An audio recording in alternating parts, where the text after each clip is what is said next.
Question number 9 में क्या कहा गया है, in a triangle ABC right angle at B if tan A is equals to 1 by root 3 find the value of sin A cos C plus cos A sin C। First part ये है।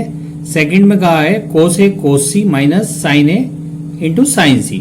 तो इसमें क्या करते हैं, सबसे पहले एक राइट ट्राइंगल ड्रॉ करते हैं। राइट ट्राइंगल ड्रॉ कर लेते हैं। राइट ट्राइंगल में राइट एंगल जो है वो B पर होना चाहिए, ठीक है। अब ये हम A लिखते हैं, ये B और ये C। राइट एंगल यहां पर हम B पर आ जाता है। तो अब आपको वैल्यू जो गिवन है वो गिवन है tan A is equals to 1 by root 3। अब आप उसी ट्रिक से जो मैंने आपको लास्ट क्वेश्चन में बताया था, पंडित बद्री प्रसाद हरिहरि बोले, ठीक है। साइन कोस टेन कोट से कोसेक ये लर्न कर लेंगे आप। तो tan A की वैल्यू क्या हो जाएगी, P अपॉन B। अब परपेंडिकुलर यहां पर कितना है 1 और बेस कितना है रूट 3। तो हाइपोटेनियस निकाल लेंगे बाय पाइथागोरस।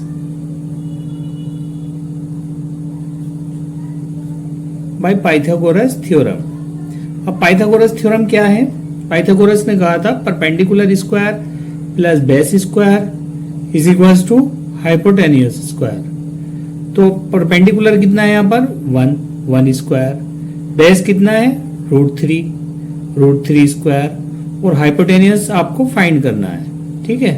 तो 1 हो जाएगा, रूट 3 का स्क्वायर करते हैं तो 3 हो जाता है, is equals to h square. ये हो जाएगा 4 is equals to h square, यानी h is equals to under root 4 और 4 को अंडर रूट से अगर बाहर निकालते हैं तो क्या हो जाएगा, h इज इक्वल्स टू 2। अब h की वैल्यू ये 2 आ चुकी है, यानी हाइपोटेनियस 2 आ चुका। अब आपको ये वैल्यूज फाइंड करनी है, साइन ए कोस ए साइन सी। अब सबसे पहले हम ये लिखते हैं साइन ए कोस सी फर्स्ट पार्ट और कोस ए साइन सी। तो ये क्या हो जाएगा स्टूडेंट्स, साइन ए की वैल्यू हो जाएगी, साइन ए ये एंगल है ना, तो परपेंडिकुलर अपॉन हाइपोटेनियस 1/2 लिखेंगे। अब इनटू में कोस सी के लिए देखिए ये एंगल हो जाएगा, और जब ये एंगल लेंगे हम तो ये बेस हो जाएगा, ये हाइपोटेनियस, ये परपेंडिकुलर हो जाएगा, ये हाइपोटेनियस हो जाएगा।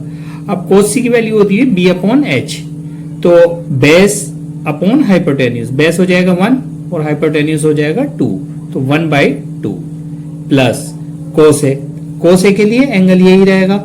तो कोस ए का क्या होता है, बेस अपॉन हाइपोटेनियस, बेस हो जाएगा रूट 3, हाइपोटेनियस हो जाएगा 2, तो रूट 3/2 इंटू साइन सी के लिए ये बेस हो जाएगा, ये परपेंडिकुलर हो जाएगा और ये हाइपोटेनियस हो जाएगा। तो आपको क्या लेना है, साइन सी का वैल्यू क्या होती है, परपेंडिकुलर अपॉन हाइपोटेनियस। परपेंडिकुलर कितना हो जाएगा रूट 3 और हाइपोटेनियस 2, तो रूट 3/2, ठीक है। तो इसको मल्टीप्लाई करते हैं आप, 1 को 1 से 1, 2 को 2 से 2 सा 4, ठीक है। इसी तरह से प्लस रूट 3 को रूट 3 से 3 और 2 को 2 से 4। अब यहां पर क्या किया, 4 एलसीएम हुआ आपका, 4 एलसीएम हुआ, तो 1 plus 3 upon 4, 1 plus 3 means 4 upon 4 को 4 से कैंसिल किया, 1 आंसर आ गया, ठीक है। ये 1 आंसर हो गया फर्स्ट पार्ट का। अब सेकंड पार्ट देखते हैं। सेकंड पार्ट है कोस ए कोस सी माइनस साइन ए साइन सी। अब कोस ए की वैल्यू क्या हो जाएगी, बेस कितना है कोस ए के लिए रूट 3, तो रूट 3/2 और कोस